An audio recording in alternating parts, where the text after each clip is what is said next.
Contra lo que pueda creerse, la primera imagen que nos conmueve de un filme no se encuentra en la pantalla. La primera imagen es un grito en la pared que llama a un espectador a ver una película, como describe la investigadora Cristina Prado, y así caracteriza al cartel cinematográfico.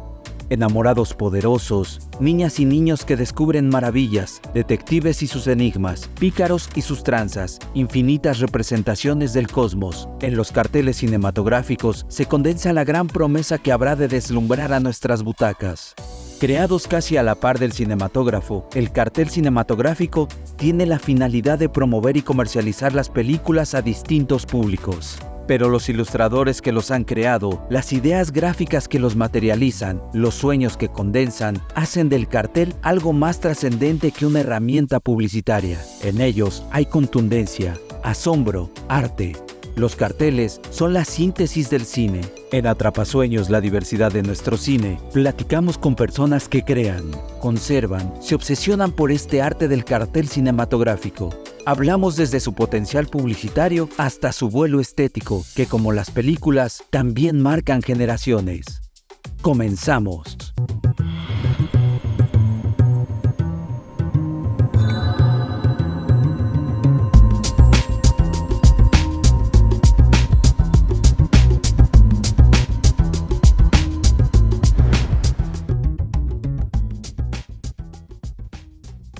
Cristina Prado, una de las grandes entusiastas del cine mexicano, consiguió su maestría en la Universidad de Berkeley con un título peculiar: Uso y aplicaciones del lenguaje cinematográfico en el diseño del cartel. Como directora de promoción cultural, hace una década en el Instituto Nacional de Cinematografía, estuvo al frente de la edición del libro Hoy Grandioso Estreno, el cartel cinematográfico en México, coordinado por Carlos Bonfil. Desde esta experiencia, reconoce el contexto en el que el cartel cinematográfico empezó su recorrido en las salas de exhibición mexicanas. Nosotros hicimos este libro, que es una maravilla, que es una pena que ya no haya ejemplares, porque creo que fue una recopilación de artículos muy interesante que hizo el crítico Carlos Bonfil.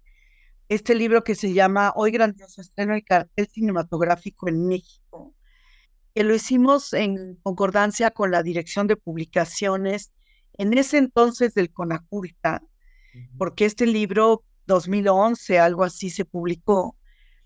Y lo que fue interesante es recuperar la visión histórica, desde, digamos que el cartel, cuando llegó el cinematógrafo a México, que llega en 1896, un año después de que los hermanos Lumière hicieron esta famosa presentación en París, llega a través de los representantes de los hermanos Lumière, el cinematógrafo, y a partir de eso y de la acogida que le da Porfirio Díaz y del interés que Porfirio Díaz tiene por el cinematógrafo como promoción política de su persona, pues efectivamente se empiezan a hacer, si no el formato de cartel que conocemos, sí pequeñas estampillas que se pegaban en las puertas, sobre todo de esta sala que se ubicaba en la calle de Plateros, además de lo que se publicaba en los periódicos promoviendo las películas. Entonces, eso es lo que empieza haciendo en México, pero ya existían como tal, digamos que los carteles, ya existía como tal, pues la litografía desde antes para promover muchísimos eventos como corridas de toro y esto. Pero el cartel como tal, digamos como un diseño como lo conocemos hoy, yo creo que sí sería hasta los años 30 en realidad, ¿no? Ya con un diseño, ya el uso, digamos, de la gráfica, ¿no? Para complementar la información del cartel. Los carteles cinematográficos evolucionaron a la par de nuestro cine. Según las producciones se hacían más importantes, los carteles también aspiraban a creaciones más sofisticadas. Director, productor, pero sobre todo gran amante y conocedor de nuestro cine, Roberto Fiesco nos confió cómo fue el diseño de estos carteles que cubrieron la época de oro del cine mexicano. La historia del cartel se ha escrito a partir de los carteles que se conservan. que no necesariamente son todos, ¿no? Recuerdo mucho una exposición que hizo la Academia Mexicana de Arte y Ciencias Cinematográficas en su momento, tratando de publicar, digamos, en una exposición en las rejas abiertas de Chapultepec, todos los carteles que hubieran ganado el Ariel a Mejor Película, ¿no? Equívocamente titularon eso el Ariel de Oro es para, porque el Ariel de Oro no existía, digamos, en los primeros años de la entrega del premio Ariel. Entonces, sin embargo, muchos de los carteles que reproducían, sobre todo los de los años 40, 50, no eran los carteles del estreno.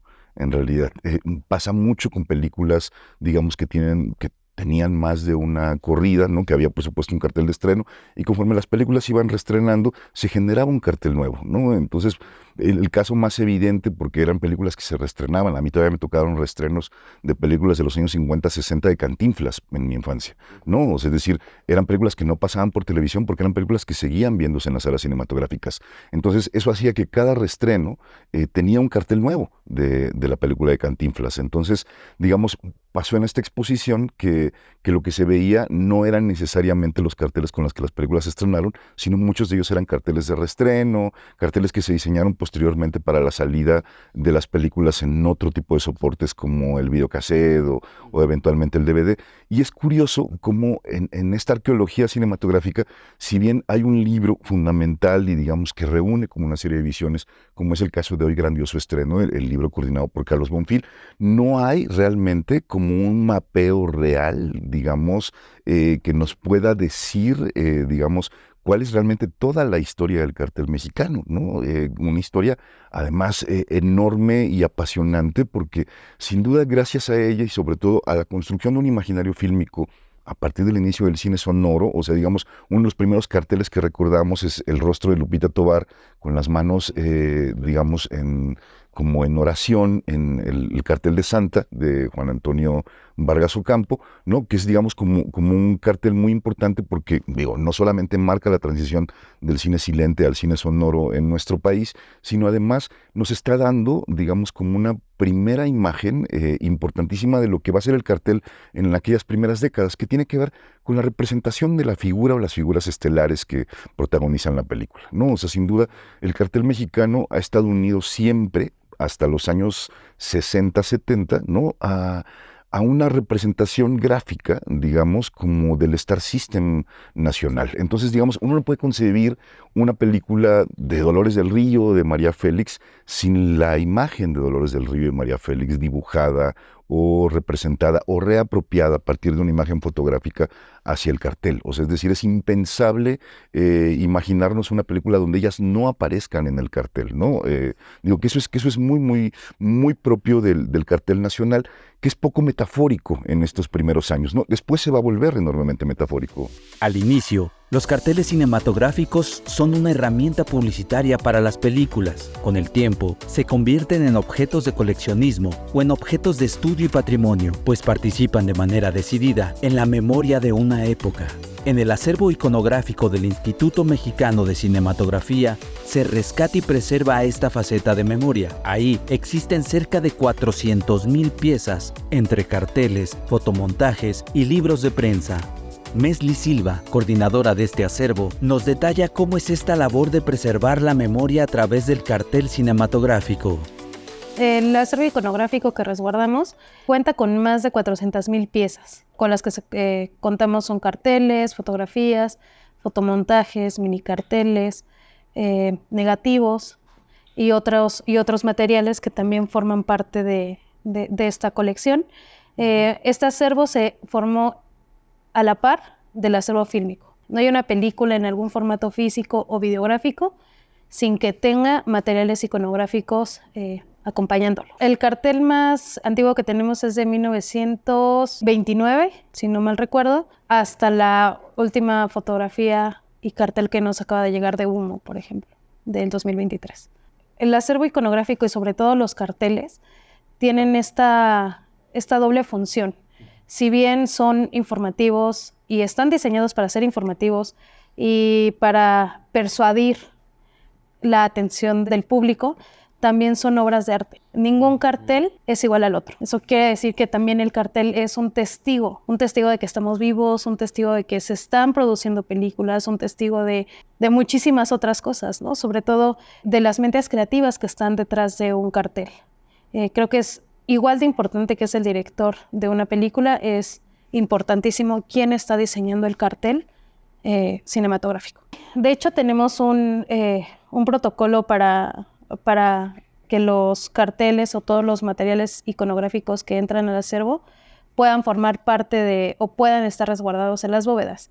Regularmente los carteles llegan enrollados, que creo que eso también es un proceso que podemos empezar a cambiar, sobre todo porque en el enrollado estamos maltratando muchísima información. Eso por una parte, pero también existe como las pegaduras.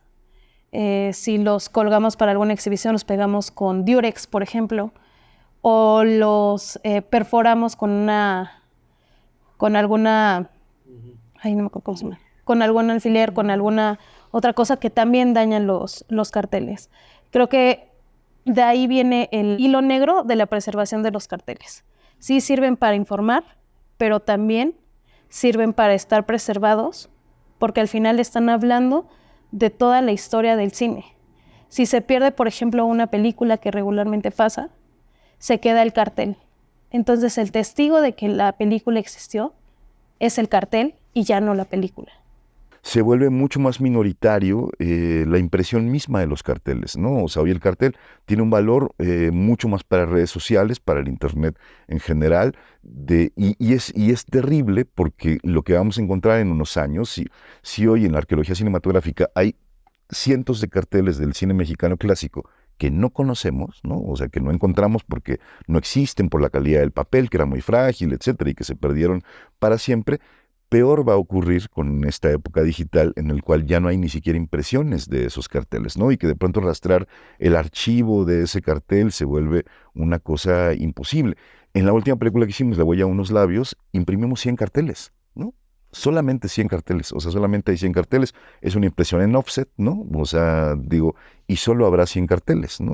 Muchas veces hemos recurrido también a procesos mucho más análogos como la serigrafía, ¿no? O sea, y hacemos tirajes de 50 o hasta 200 carteles, es decir, tirajes muy, muy pequeños en realidad, porque sabemos que los cortometrajes, por ejemplo, tendrán una vida determinada en espacios como festivales, pero que difícilmente será un cartel que uno pueda utilizar para otra cosa. Sin embargo, nosotros nos hemos empeñado siempre en que toda película que hacemos, largometraje, cortometraje, mediometraje, el tamaño que sea, ¿no? Y del género que sea, tenga un cartel, ¿no? O sea, y quede una evidencia gráfica justamente de que esa película existe, ¿no? Máxime que lo mismo que ocurre con los carteles, que no los vamos a poder rastrear en unos años porque solo son imágenes digitales que se utilizaron en redes sociales, en archivos pequeños. Lo mismo pasa con las películas, que son películas digitales que tienen un formato que es un disco duro y que ya no es una cinta, ¿no? Entonces, digamos que haber pasado de lo análogo a lo digital, por supuesto que tiene ventajas extraordinarias, pero por supuesto que tiene desventajas en términos de conservación y preservación, de las cuales nos daremos cuenta en unos años. ¿Cómo se tienen que entender los carteles de cine? ¿Objetos con un alcance y una estética propias o productos derivados del proceso fílmico? Al inicio podría hablarse de un ejercicio de arte popular que caía en manos de caricaturistas como Abel Quesada o Ernesto El Chango Cabral. Pero también los ejecutan artistas plásticos de renombre, como el pintor en exilio, Joseph Renaud, o el diseñador y editor Vicente Rojo, quienes les dieron un enfoque de mayor alcance a esa forma de promoción cinematográfica.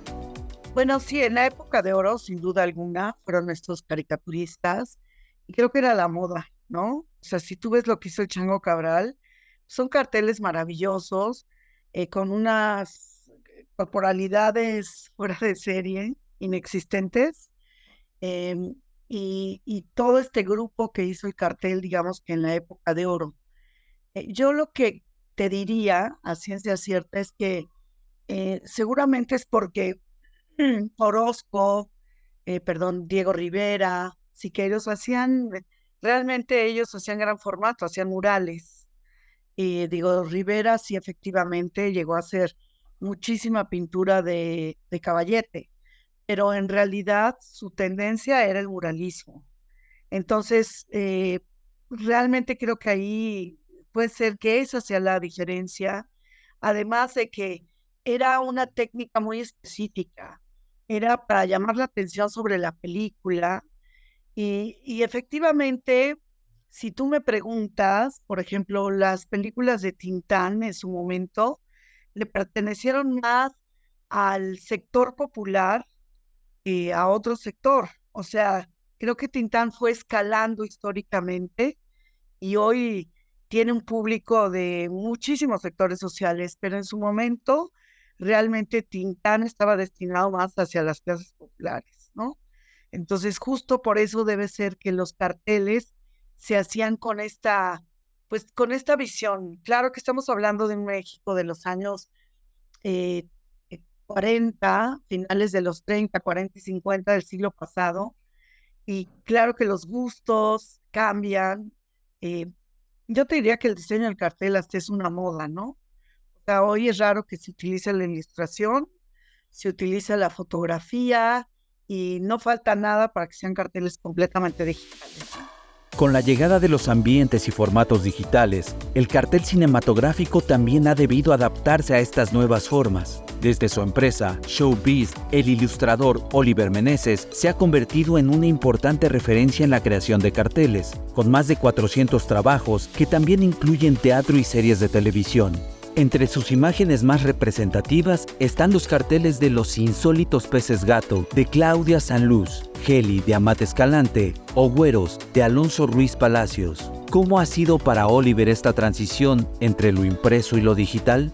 Es exactamente lo mismo. De hecho, es más importante ahora porque tienes muchas más ventanas en las cuales sembrar esta imagen, ¿no? Entonces,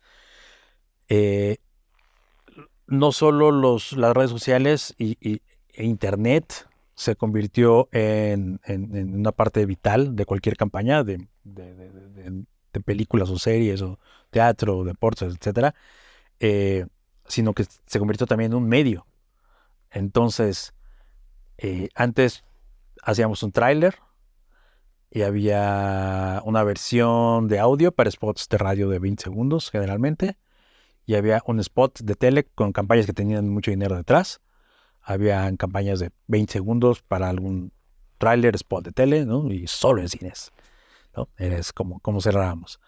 Y obviamente había, según lo que se le llama P&A, lo que es Print and Advertising, pues es el volumen de lo que había afuera, ¿no?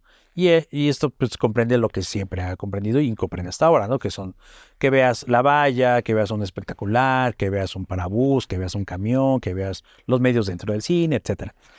Cuando aparece los medios digitales, internet y demás, hubo películas que creaban sus propios websites, ¿no? Ahora ya está en desuso eso, pero había esta necesidad de crear websites. Y había esta necesidad de tener el inicio, solo había Facebook al mer inicio, ¿no? Después, con los años, se han ido sumando un montón de redes sociales. Pero no solo eso, sino que ahora hay una necesidad brutal de hacer banners publicitarios para llenar montones de pautas digitales. Entonces, ahora hay inclusive agencias que están especializadas. El creador de los carteles cinematográficos opera como un puente entre los creadores y el público al que se busca seducir para ver la película. Este enlace pide del creador un entendimiento muy claro entre ambos grupos, reconocer las necesidades de comunicación de los creadores y convocar a la curiosidad de aquellas personas que se quieren como espectadores. Bruno Molina ha sabido crear este puente. El ejercicio artesanal que aprendió de su padre ahora lo aplica para diseñar y dar rostro al cine emergente que se realiza en el país. Lo importante en su trabajo es la observación y el diálogo. Desde ahí se nutre para proponer esas imágenes que conmueve a las audiencias potenciales. Son como por pasos, ¿no? Que cuando trabajo con la idea creativa, y siempre es con el director, o bueno, en su caso con el productor. Bueno, el productor, productora, director, directora, siempre los que tienen la última palabra pues son las directoras, directores. Y mi forma de trabajar es, les digo, primero quiero ver el proyecto, la peli, el corto, y ya para yo hacer como una lluvia de ideas, de lo que para mí es como muy importante dentro del proyecto, de la película, y empiezo a hacer mi lluvia de ideas, anoto como colores, sensaciones también, elementos, empiezo a pensar como en una tipografía que podría quedar, y después me entrevisto con la directora, con el director, y le hago una serie de preguntas como de, para ti, ¿qué escena tiene más peso de la película? Dime 5 elementos importantes que crees que describan esta película. Porque luego me pasan como el proyecto sin corrección de color, ¿no? Entonces también les comento, oye, ¿tienes como alguna referencia de la paleta de colores para yo darme también una idea? Y etcétera. Entonces, ya que yo hice como mi entrevista con el director o directora, escribo y comparo, ¿no? Entonces, macho, y ya empiezo yo a trabajar mi idea creativa, como estos elementos, estos colores, estas texturas. Obviamente también le pregunto qué tipografía, como cómo la ves, cómo la sientes, y ya empiezo a trabajar yo todo eso por aparte. Parte de tus propios talentos y de tus propios gustos. Y eso es como lo primero. Porque, again, como desde los 6 años estoy pensando en el cine, si quieres, partió un poco del cine hollywoodense como tal, pero después ya cuando entramos en los 80, los 90 y empieza a ver otro cine del cual se vuelve uno muy interesante, y cuando uno es también adolescente que empieza a sumar otros tipos de cine, entonces ese conocimiento de fan lo viertes después al ser fan profesional, porque nunca dejas de ser fan, y así como puedes volver a ver con mucho gusto la última película de superhéroes que haya, o la última película de género de terror que haya, o si eres un film buff, como se dice, ¿no? La última película de algún gran director, que en Cineteca o en la muestra o lo que sea, o de algún festival, nunca dejas de ver y de aspirar a ver, a ser parte de esos proyectos, ¿no? En cualquiera. Entonces, ese gusto es una manera de vertirlo que es diferente, porque cuando yo tengo que empaquetar, lo que se dice, hay gente que no le gusta hablar de esto de esta manera, pensando que una película es un producto cuando realmente es un producto, porque lo tienes que poner en un marketplace, lo tienes que poner antes literalmente en una repisa, ¿no? Ahora son repisas digitales, ¿no? Cuando abres Spotify, y cuando abres Netflix, y cuando abres VIX, y cuando tienes ahí tus mismos repisas digitales, y les estás agarrando y les estás consumiendo, ¿no? Ahora le das play.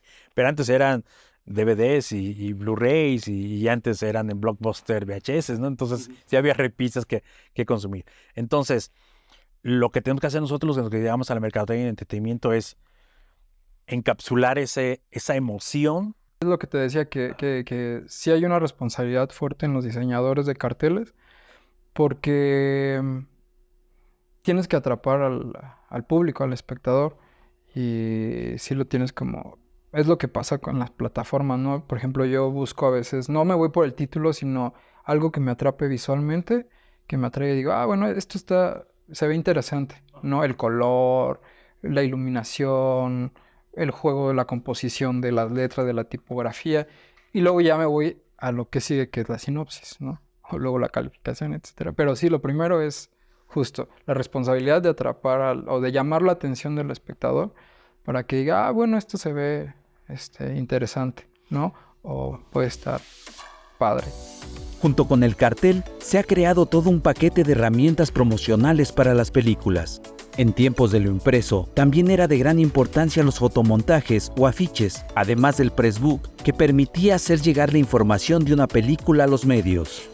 Es que no solamente el cartel era el gran promotor de la película, también estaba el fotomontaje, y está la hoja publicitaria, y está el pressbook, que son otros materiales que también ayudaban a encontrarte más apasionadamente con la película. Pero el fotomontaje, a diferencia del cartel, es un formato más pequeño. El fotomontaje se trata de un diseño, como bien lo decimos, fotomontaje de fotografías. Se yuxtaponen varias fotografías para generar un diseño y se le pega una fotografía original. Los fotomontajes regularmente se hacían en secuencias de 8, 12 y 16. Era el mismo diseño para todos, pero eran 8, 12 o 16 fotografías diferentes. Eso es lo que diferencia un fotomontaje de un cartel. También les dicen afiches, por ejemplo. Tenemos la hoja publicitaria, que era literalmente una hoja en la que se ponía el título, la sinopsis de la película, el reparto, y traía algunas fotografías que se entregaban para que supieras de qué se trataba la película. Y están los pressbook. Los pressbook son materiales que es como la famosa carpeta publicitaria de ahora, ¿no? Trae fotografías del reparto, trae las locaciones, trae la presentación de la película, la sinopsis de la película y algunos datos sobre el director. De herramienta publicitaria a patrimonio, el cartel cinematográfico también se ha convertido en un objeto de colección. De ahí que sea necesario tener ciertos cuidados para mantenerlo en las mejores condiciones posibles. Para empezar, no tener enrollados los carteles. Creo que ese es un punto muy importante, no tener enrollados los carteles. Nosotros tenemos un proceso de planchado, es decir, los dejamos aproximadamente 2 meses sobre 2 acetatos muy pesados para que se puedan planchar y puedan ser ingresados a la bóveda. Si no puedes tenerlos así, mejor enmárcalos, pero no los tengas enrollados.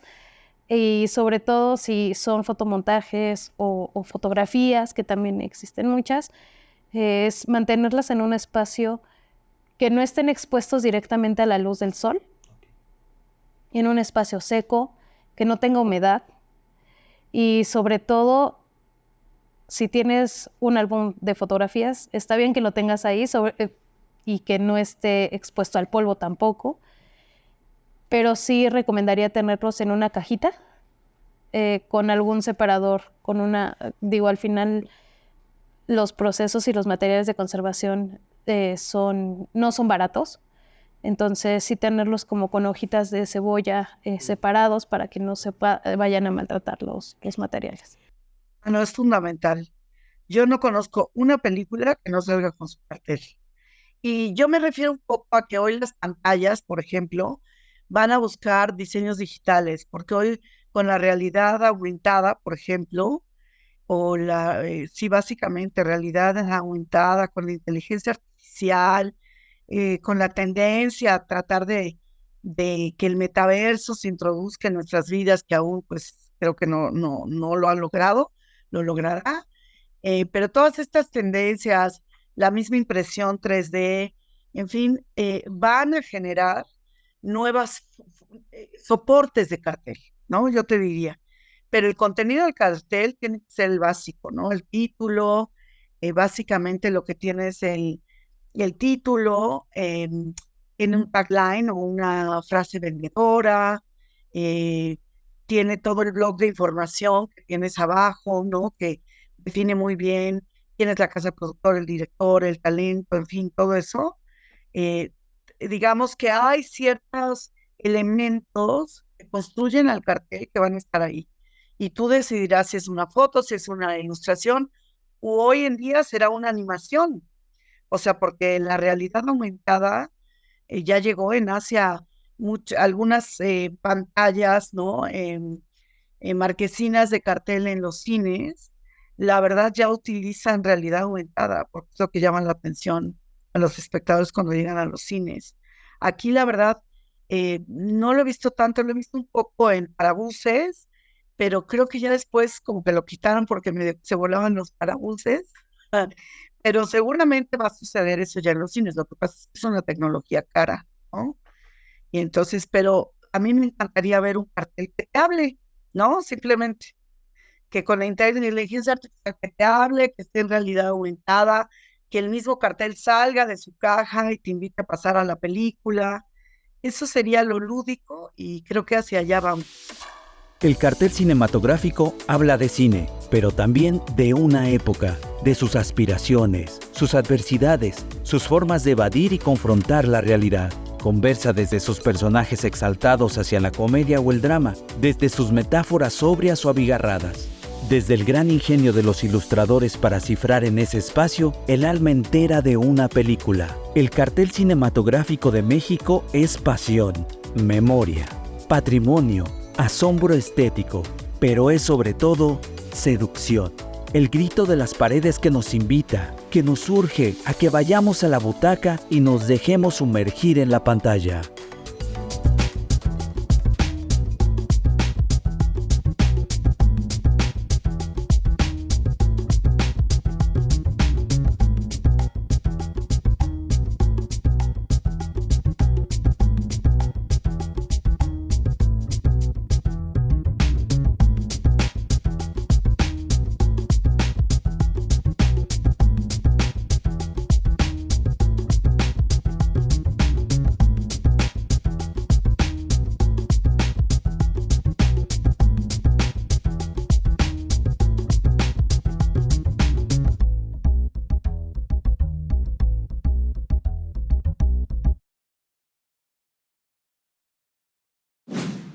Gobierno de México.